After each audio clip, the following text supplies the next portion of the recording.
Because Ehrlich was born in 1931, when the world population was only a little bit more than half of what it was in 1968.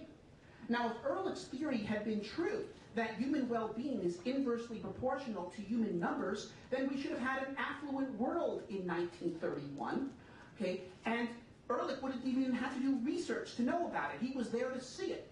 But of course, the world of the 1930s was not more affluent than it was in 1968, let alone today. It was much poorer in the United States, and yes, in China and India.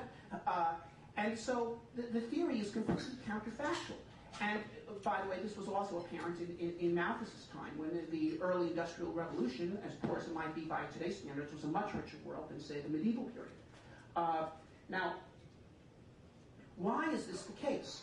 I recently read this book by the Club of Rome, revisiting their forecast of 1972, the limits to growth, which said that we'd run out of everything by 1990. And they said, well, it didn't happen, but we were basically right. We must be right, because there's only so much, and so ultimately we're going to be right. Okay, well, no, they're always going to be wrong. And the reason why is, you see, okay, it's not just that every mouth comes with a pair of hands. If that was simply the limits of the case, then it would be a wash, population against, say, food supply and other wealth.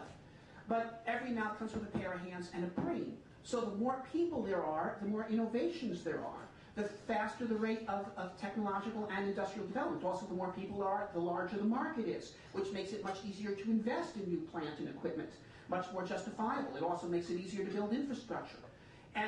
But once again, it's these innovations that really count, and they are cumulative. So we live better today, not only because of all the people that there are in the world today contributing to this massive worldwide market and division of labor, but because of all the people that have lived in the past. I mean, imagine for a moment that Malthus had been listened to and effective policy had been put in place to have zero population growth in 1800, so that there were half as many people in the world in the 19th century as there actually were. Well, half as many people, half as many innovators. Okay, you can give up either Thomas Edison or Louis Pasteur, take your pick. Give up either modern medicine or electricity. Okay.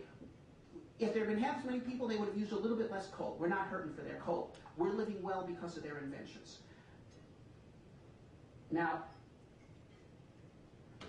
the ideology becomes intensified and is made worse by its next major contributor, which is Charles Darwin. Now, Charles Darwin, unlike Malthus, was a real scientist, but his ideas are wrong, and I'm going to explain why. And I'm not criticizing this from a theological point of view. I'm not interested in that. I'm a scientist, and I'll explain to you the mistake here.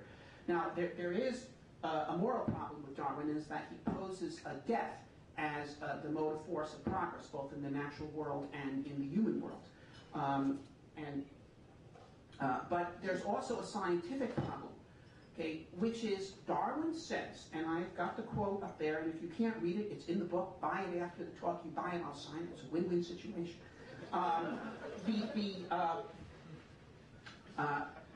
He says that human progress occurs by superior races doing away with inferior races. Okay, it's progress through elimination, and this is simply false. Now, the reason why natural selection is false as applied to human social evolution is this. Okay. Number one, unlike animals, humans can inherit acquired traits, okay, such as technological innovations. Useful acquired adaptations can be inherited. Number two, they can be inherited by people that you're not related to you. Okay. Now, furthermore, so therefore, these beneficial traits developed by anyone benefit everyone. Furthermore, these beneficial traits are not developed through random selection, but through human effort during life. Okay, so the more people that are living, and the more affluent they are, so as to position them through education, skill, and available resources to make innovations, the more such advantageous adaptations are developed, and which benefit humanity as a whole. Okay, so therefore, human existence is not a struggle of all against all. The fundamental truth of human existence is that it is, at bottom, a cooperative endeavor. And you have to realize the implications of this distinction, okay, because this is the difference between a world of war and a world of peace. Consider this one. Is the existence of the United States of benefit to the rest of humanity, or is it of harm to the rest of humanity? Okay, a Darwinian would say it is of harm, okay, because here we are, we're 4% of the world's population, and we're using up 25% of the oil, to quote a well-known anti-human spokesman who you may have heard of. But is the existence of the United States harming China? What has accounted for the uplifting of China from utter misery into relative affluence over the past 30 years? It's Western technology. Yes, we are 4% of the world's population. For the past 200 years, we've been responsible for half the world's inventions. Half. So yes, we're using 25% of the oil, but in fact, no one would have any oil if not for the United States, because we invented the oil industry. Okay? And you could go down the line on this. So, but yet, if someone accepts this ideology, the existence of the United States is something that they should deem reprehensible and should seek to suppress, either through international institutions like the United Nations, or through direct attack, or through domestic movements by Americans who realize our guilt and wish to do something about it, one way or the other. So, now, now it has to be said in Darwin's defense that Darwin was not a man of action. He was not saying, okay, the world progresses by exterminating inferior people, so let's launch a crusade to exterminate the Negroes and so forth. He thought that this would simply happen as a matter of course, and you didn't have to have state policies to go make it happen. But there were very quickly arose people who took these ideas to heart and said, okay, let's get on the stick here.